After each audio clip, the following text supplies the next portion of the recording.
You may wonder what I'm doing right now. Why I have so many snacks. What would be your guess? Why do you think I have so many snacks? If you said I had so many snacks because I was hungry, then you probably are right. What you did was just a reading skill. You were making inferences. Let's talk about what making inferences is. When you make inferences, you're using clues in the story to help you figure out what things are happening. Authors don't always give you all the information. Sometimes you have to make pictures in your heads and use those inferences to fill in the holes that the authors leave out. So when you make inferences, you use clues from the text plus what you know to make those inferences. You have text evidence plus background knowledge, which is that information already in your head, to help you understand what's happening in the story.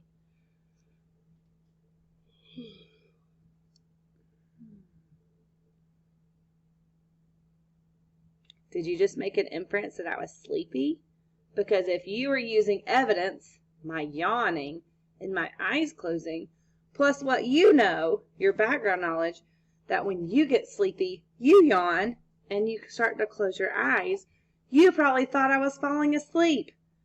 Whew, thank goodness I wasn't doing that, but great job making an inference there. So making inferences usually tells you what the story is about or what's happening in the story. Ooh, it's so cold in here. It's not really cold in here. Sorry, I was trying to help you make another inference that it was cold.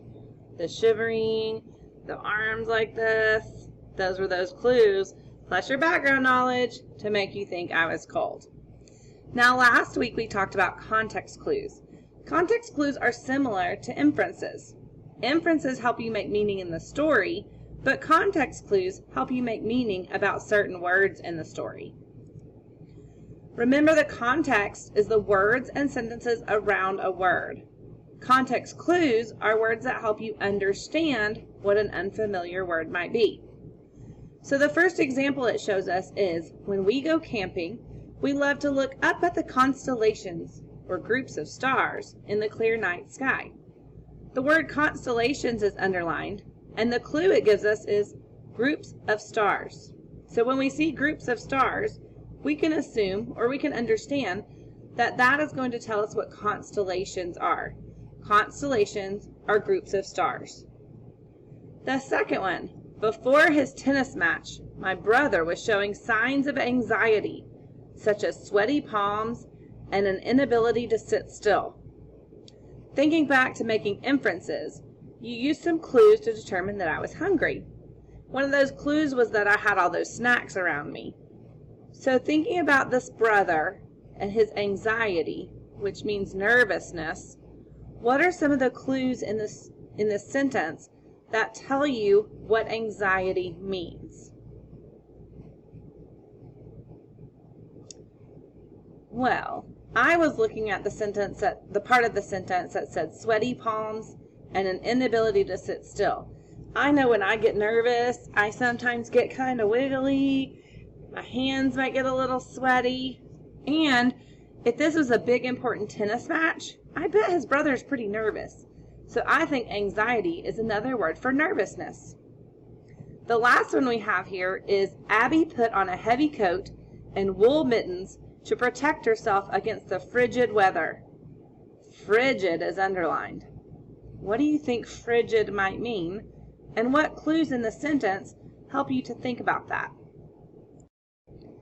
If you were looking at the word frigid and you saw the words heavy coat and wool mittens, then you were probably thinking those are thick things. And if you're protecting yourself, you wouldn't want to wear a heavy coat and wool mittens when it's hot. So frigid probably means the opposite of hot, which would be, if you said really cold, air high five to you. Great job. Really quiet right now.